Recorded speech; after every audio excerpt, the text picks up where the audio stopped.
Holy Bible reading to request divine union, theosis. This is part 64. And we're going to continue with 1 Kingdoms, chapter 17.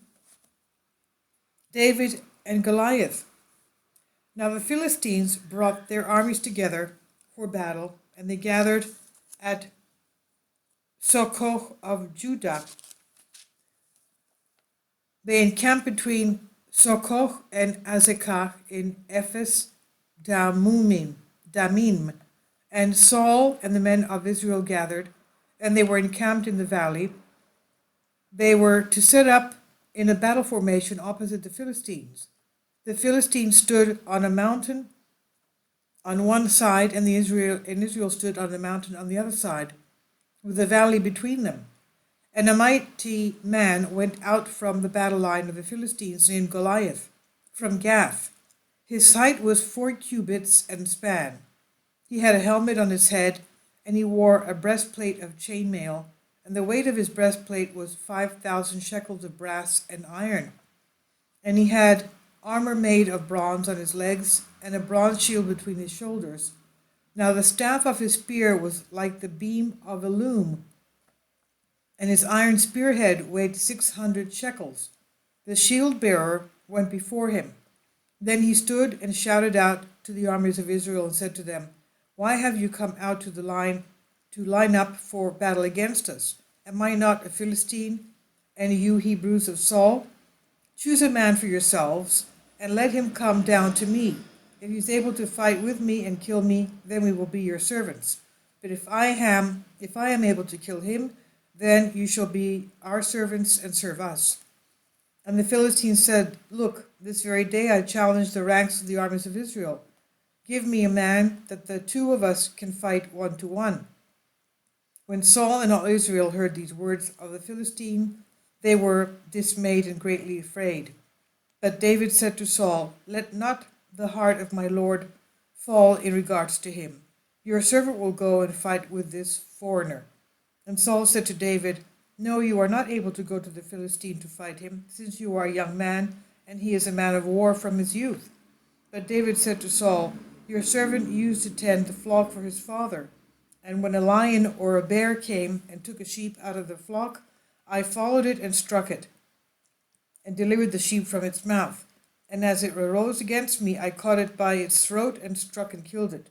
Your servant smote with both the lion and the bear, and the uncircumcised Philistine will be as one of them to me.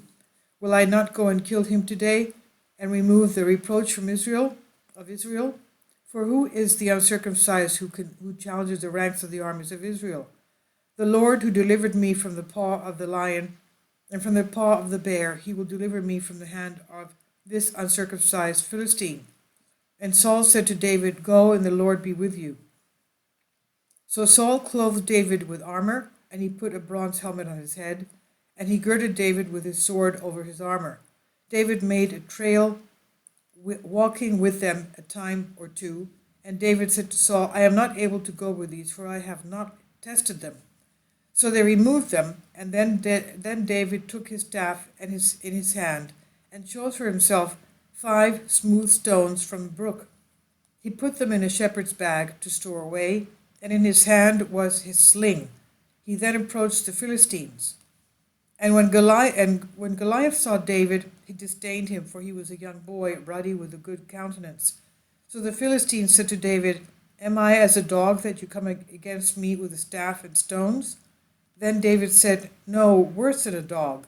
And the Philistine cursed David by the gods. And the Philistine said to David, "Come to me, and I will give your flesh to the birds of heaven and the beasts of the field."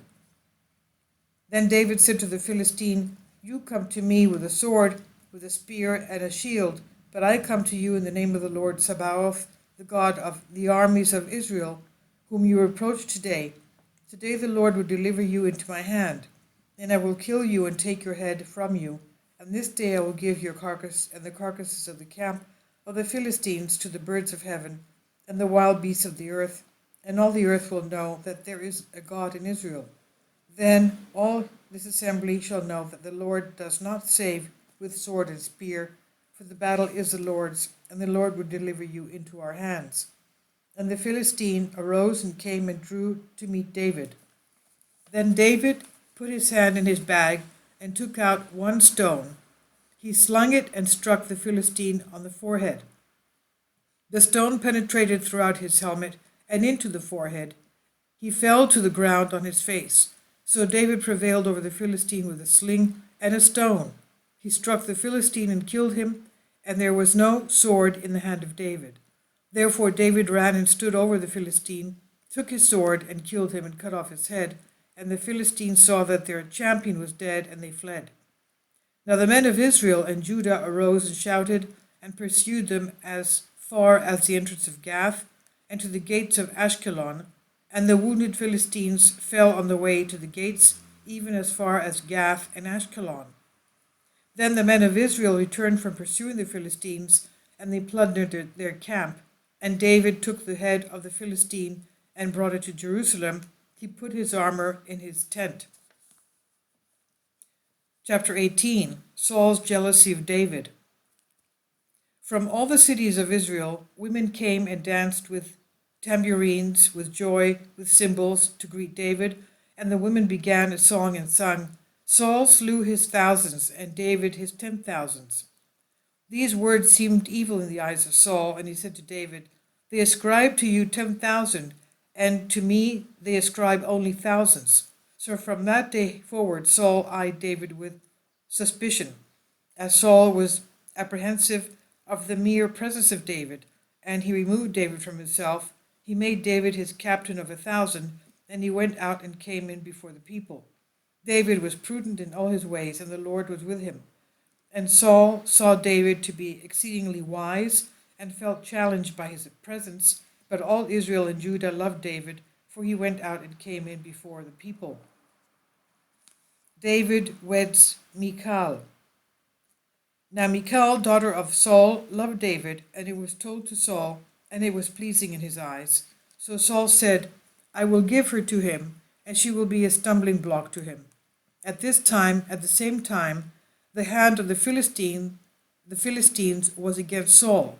So Saul gave instruction to his servants, saying, Speak to David secretly and say, Look, the king delights in you, and all his servants love you, because the son-in-law of the king, become the son-in-law of the king. So Saul's servant spoke these words to the ear of David, and David said, Is it trivial in your eyes if one becomes the son-in-law of the king when he is lowly and without honor? And the servant of Saul told him what David had said. Then Saul said, Thus you shall say to David, The king desires no dowry except 100 foreskins of the Philistines, as vengeance on the enemies of the king. However, Saul schemed to deliver David into the hands of the Philistines, and the servants of Saul told David these words, and it was pleasing in the eyes of David to become the son-in-law of the king. And David arose, and he and his men went and killed in battle 100 men of the Philistines, and he brought their foreskins to the king. He became the son-in-law of the king, and Saul gave him Michal, his daughter, as wife. Thus Saul could see the Lord was with David, and all Israel loved him. Saul was now even more apprehensive about David. Chapter 19. Saul seeks David's life. Now Saul told Jonathan his son and all his servants to kill David. But Jonathan, son of Saul, preferred David exceedingly. So Jonathan spoke to David, saying, Saul seeks to kill you. Be on your guard until tomorrow morning, and stay hidden in a secret place. I will go out and stand with my father in the field. I will speak to him about you and about anything he may be thinking, and then I will tell you. Thus Jonathan spoke well of David to Saul his father, and said to him, Let not the king sin against the servant David, because he has not sinned against you, and his deeds are very good. For he took his life in his hands, and smote the Philistine, and the Lord brought about a great deliverance. All Israel saw it and rejoiced. What then do you sin against innocent blood, to put David to death without cause? So Saul heeded the voice of Jonathan, and Saul swore, As the Lord lives, he shall not die. Then Jonathan called David, and Jonathan told him all these words. So Jonathan brought David to Saul, and he was in his presence as before. And the war continued to be waged against Saul, and David fought valiantly and prevailed over the Philistines. he struck them with an exceedingly great beating, and they fled from before him. An evil spirit came from God upon Saul, as he was resting in his house with a spear in his hand, and David was playing the harp. And Saul sought to strike David with his spear, but David slipped away from him as he drove the spear into the wall. David fled and escaped. And that night Saul sent messengers to the house of David to keep careful watch over him, and to kill him in the morning. And Michal, the wife of David, told him, saying, "If you do not save your life tonight, tomorrow you will be killed." So Michal led David down through a window, and he fled and escaped. And Michal took an image and placed it in the bed, put a cover of goat's hair at the head, and covered it with clothes. And Saul sent messengers to take David, and they reported, "He is sick." Then Saul sent them back to David, saying, "Bring him up to me in his bed, so I can kill him." And the messengers came, and behold, there was the image in the bed, with a cover of goat's hair at the head. Then Saul said to Michal, "Why did you deceive me like this, and send my enemy away, so he could escape?" And Michal answered Saul, "He said to me, 'Send me away, otherwise I will slay you.'" So David fled and escaped, and went to Samuel at Ramah, and told him all Saul had done to him. And David and Samuel went and stayed in Naioth in Ramah. And it was told to Saul, saying, "Take note, David is at Naioth in Ramah." Then Saul sent messengers to take David, and when they saw the assembly of prophets and Samuel standing as leader over them, the Spirit of God came upon the messengers of Saul, and they also prophesied. And when this was told to Saul, he sent other messengers, and they prophesied as well. And for a third time Saul sent messengers, and they too prophesied. Now Saul was inflamed with anger, and he too went to Ramah. He came as far as the storage well of the threshing floor in Sechu, and asked, saying, "Where are Samuel and David?"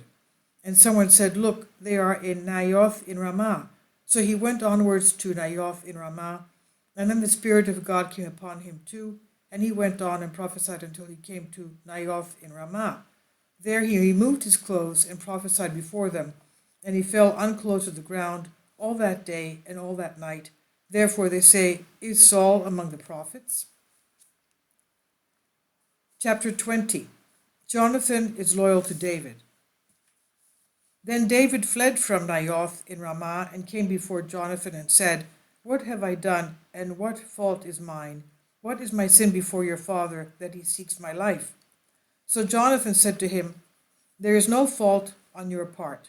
You shall not die. Indeed, my father will do nothing, either great or small, without first telling me. And why should my father hide this thing? Is it not so? It is not so." Then David answered Jonathan and said, "Your father certainly knows I have found favor in your sight, and Saul has said, 'Jonathan should not come to know about this. He will not want this to happen.' But as the Lord lives, and as you yourself live, so I say to you, there is only a step between me and death."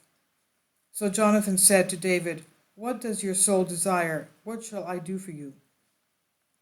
And David said to Jonathan, "Indeed, tomorrow is a new moon, and I will not sit with the king to eat. I will hide in the field until evening. If your father asks about me, say, 'David earnestly asked permission of me that he might go to Bethlehem, this city, for there is a yearly sacrifice there for his whole tribe.' If thus he says, 'Peace be to your servant,' it is well. But if he answers you harshly, knowing that he determines to do evil, therefore you shall provide an act of mercy to your servant, for you brought your servant into a covenant of the Lord with you. And if there is wrongdoing in your servant, kill me yourself. Why should you bring me to your father?" But Jonathan said, "By no means will I do this to you.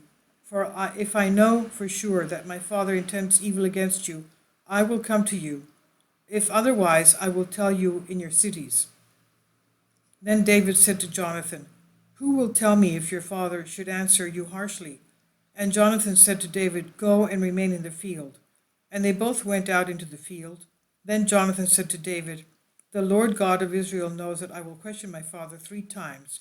And behold, should there be good concerning David, and I do not send for you in the field, may the Lord do this to Jonathan, and add to this even more, as also I shall discuss the evil against you. I will disclose it to your ear, and I will send you away. You shall depart in peace, for the Lord will be with you, as he was with my father. In return you shall deal mercifully with me while I still live, and if I die you shall not cut off your mercy from my house forever, even if the Lord does not cut off every one of the enemies of David from the face of the earth, or removes the names of Jonathan from the house of David, or the Lord does not seek out the enemies of David. And yet again Jonathan swore to David, for he so loved him as his own soul. Then Jonathan said to David, Tomorrow is the first of the month, and you will be asked about, because your seat will be seen as empty. You will do this for 3 days, and you will be looked for. So go to the place where you may be hidden in the day of the deed. You shall wait by that mound, and then I will shoot 3 arrows, as aiming at a target. And behold, I will send a lad, saying, Come here, find my arrows. If I speak to the lad, saying, Look, the arrows are here, on this side from you, get them here, come, it is well with you. And as the Lord lives, there is no reason to hide. But if I say this to the young man, Look, the arrows are there and beyond you, you go, for the Lord has sent you away. And as for the word which you and I discussed, indeed the Lord is a witness between you and me forever. So David hid in the field, and when the first of the month came, the king sat down at the table to eat. As usual, the king sat on his seat by the wall and arrived before Jonathan. Abner sat by Saul's side, but David's place was seen as empty. Saul said nothing that day, for he thought, Something happened so that he is not clean. He has not cleansed himself. And the next day, the second day of the month, David's place was noticed as being empty, and Saul said to Jonathan his son, Why has the son of Jesse not come to the table yesterday or today? So Jonathan answered Saul and said to him, David earnestly asked permission of me to go to Bethlehem, his city. And he said, Please let me go, for our tribe has a sacrifice in the city, and my brothers commanded me to be there. And now if I have found favor in your eyes, please let me go away safely and see my brothers. Therefore he has not come to the king's table. Then Saul's anger was aroused greatly against Jonathan, and he said to him, Son of traitorous girls, do I not know to your own shame and the shame of your mother's nakedness that you are an accomplice with the son of Jesse? For as long as the son of Jesse lives on the earth, your kingdom shall not be established. Now then send and bring the young man, for he is a son of death. And Jonathan queried Saul, Why should he be killed? What did he do? Then Saul lifted up a spear against Jonathan to kill him. And Jonathan knew the evil from his father to kill David. So Jonathan leapt up from the table in fierce anger, and ate no food the second day of the month, for he was grieved for David because his father plotted against him. And so in the morning Jonathan went out to the field at the appointed time as a testimony for David. A lad was with him. Then he said to the lad, Run, find for me the arrows I shoot. As the lad ran, he shot the arrow beyond him. And when the lad came to the place where Jonathan shot the arrow, Jonathan cried out to the lad and said, There is the arrow beyond you. And Jonathan cried out after his lad, Make haste, hurry, do not delay. So Jonathan's lad gathered up the arrows for his master, and the lad knew nothing of what was happening. Only Jonathan and David knew of the matter. Then Jonathan gave his weapons to his lad and said to the lad, Go, enter into the city. As soon as the lad left, David arose from the mound, fell on his face, and bowed down 3 times. And they kissed one another and wept for each other. Then Jonathan said, Go in peace, and as we both swore in the name of the Lord, saying, The Lord will be a witness between you and me, and between your seed and my seed forever. And now we continue with Romans chapter 11. God elects a remnant of Israel. I say then, has God cast away his people? Certainly not, for I also am an Israelite, of the seed of Abraham, of the tribe of Benjamin. God has not cast away his people whom he foreknew. Or do you not know that the scriptures say of Elijah, how he pleads with God against Israel, saying, Lord, they have killed your prophets and torn down your altars, and I alone am left, and they seek my life. But what does the divine response say to him? I have reserved for myself 7,000 men who have not bowed the knee to Baal. Even so, then, at this present time there is a remnant according to the election of grace. And if by grace, then it is no longer of works, otherwise grace is no longer grace. But if it is of works, it is no longer grace, otherwise work is no longer work. What then? Israel has not obtained what it seeks, but the elect have obtained it, and the rest were blinded, just as it is written. God hath given him a spirit of stupor, eyes that they should not see, and ears that they should not hear, to this very day. And David says, let their table become a snare and a trap, a stumbling block and a recompense to them. Let their eyes be darkened so that they do not see, and bow down their back always. Gentiles are being saved. I say then, have they stumbled that they should fall? Certainly not. But through their fall, to provoke them to jealousy, salvation has come to the Gentiles. Now if their fall is richness for the world, and their failure riches for the Gentiles, how much more their fullness? For I speak to you Gentiles, inasmuch as I am an apostle to the Gentiles, I magnify my ministry, if by any means I may provoke to jealousy those who are my flesh, and save some of you. For if their being cast away is the reconciling of the world, what will their acceptance be but like from the dead? God will yet restore Israel. For if the first fruit is holy, the lump is also holy. And if the root is holy, so are the branches. And if some of the branches are broken off, and you, being a wild olive tree, were grafted in among them, and with them become a partaker of the root and the fatness of the olive tree, do not boast against the branches, but if you do boast, remember that you do not support the root, but the root supports you. And you will say then, branches were broken off that I may be grafted in. Well said, because of unbelief they were broken off, and you stand by faith. Do not be haughty, but fear, for if God did not spare the natural branches, he may not spare you either. Therefore consider the goodness and severity of God on those who fell, severity, but towards you goodness. If you continue in his goodness, otherwise you will also be. If you continue in his goodness, otherwise you will be cut off also. And they also, if they do not continue in unbelief, but be grafted in, for God is able to graft them in again. For if you were cut out of the olive tree, which is wild by nature, and were grafted contrary to nature into a cultivated olive tree, how much more will these, who are natural branches, be grafted into their own olive tree? For I do not desire, brethren, that you should be ignorant of this mystery,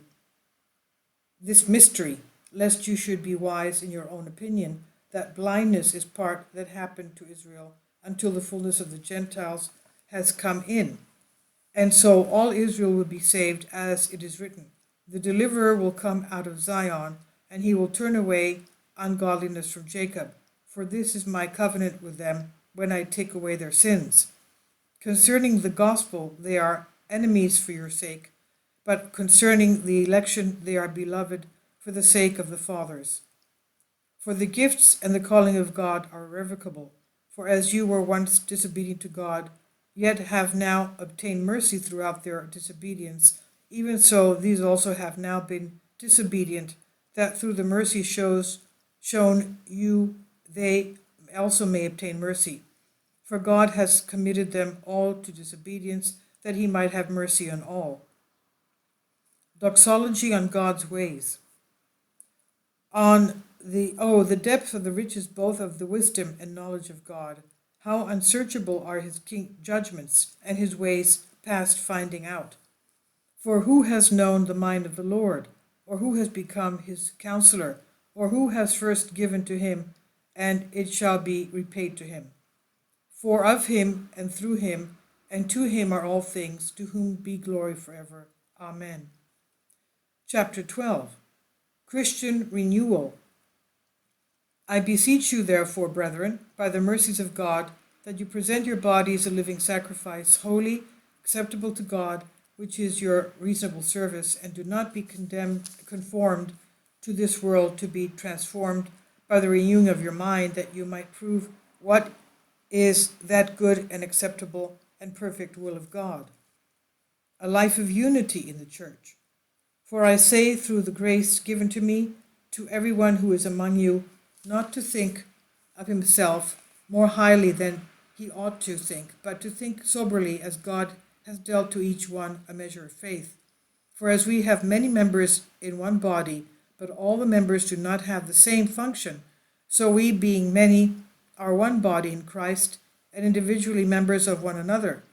Having then gifts differing according to the grace that is given to us, let us use them. If prophecy, let us prophesy in proportion to our faith. Or ministry, let us use it in our ministering. He who teaches, in teaching. He who exhorts, in exhortation. He who gives, with liberality. He who leads, with diligence. And he who shows mercy, with cheerfulness. A life of mercy for all men. Let love be without hypocrisy. Abhor what is evil. Cling to what is good. Be kindly affectionate to one another with brotherly love, in honor giving preference to one another, not lacking in diligence, fervent in spirit serving the Lord, rejoicing in hope, patient in tribulation, continuing steadfastly in prayer, distributing to the needs of the saints, given to hospitality. Bless those who persecute you, bless and do not curse. Rejoice with those who rejoice, and weep with those who weep. Be of the same mind towards one another. Do not set your mind on high things, but associate with the humble. Do not be wise in your own opinion. Repay no one evil for evil. Have regard for good things in the sight of all men. If it is possible, as much as depends on you, live peaceably with all men. Beloved, do not avenge yourselves, but rather give place to wrath, for it is written, vengeance is mine, I will repay, says the Lord. Therefore, if your enemy is hungry, feed him. If he is thirsty, give him a drink, for in so doing you will heap coals of fire on his head. Do not be overcome by evil, but overcome evil with good. And we'll continue with chapter 13 of Romans in the next part. God bless you, and thank you for your support.